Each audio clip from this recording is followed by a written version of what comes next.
So today is a requested video. I'm going to show you how I make ribeye steak in a pan well done.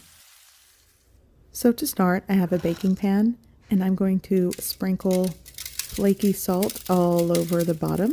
I'm actually using a smoked sea salt. Any type of salt or seasoning works, I think. Now I'm going to add my black pepper.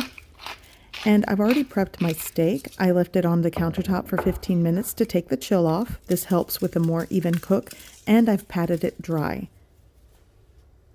So now I'm going to place the steak on top of the salt and pepper and just repeat the process for the top of the steak. Now, you do want to make sure you pat the steak dry because this also helps with a nice sear and crust on the exterior. So another tip I have for my people that do not want to see medium rare or pink in the center of your steak, using cuts that are less than 1 inch thick helps. If you're using a thicker cut, sometimes it's hard to cook all the way through. You might end up with seeing pink in the center.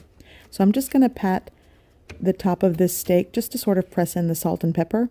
And now I'm going to preheat my cast iron skillet. You'll want to preheat the pan until you start seeing wisps of smoke kind of coming off the pan. Now I'm going to add a tablespoon or so of grapeseed oil. And now add your steak. Now, I know a lot of people might be in the comment section going, no, you're overcooking the steak. But there are a lot of people that don't like to eat steak with pink in the center. So this video is for them. This is why it was requested.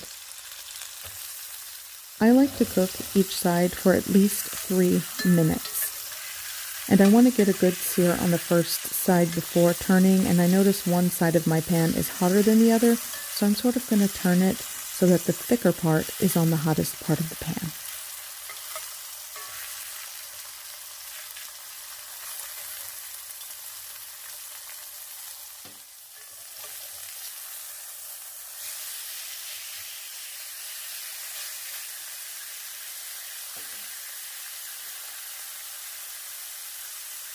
Now I'm going to add some aromatics. I'm going to add some fresh thyme, rosemary, and garlic.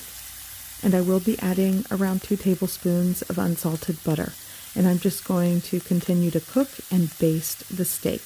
But this is optional. Salt and pepper on ribeye steak goes a long way in my house. It's just as good.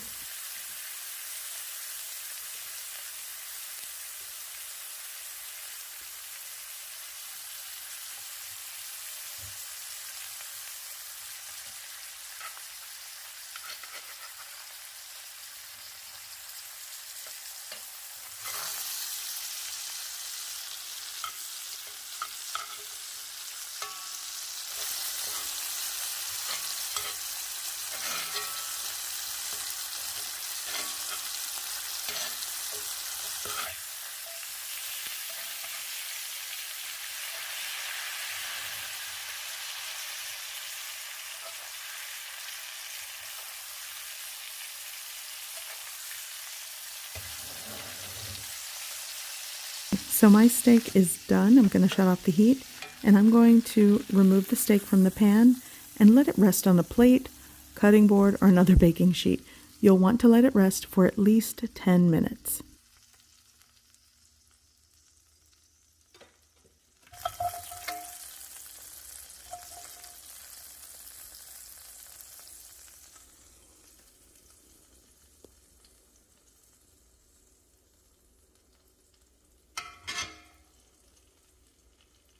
So my steak is well rested, and now I'm going to cut into it to show you what it looks like. And for those of you that like well done steak, I think you're going to like this.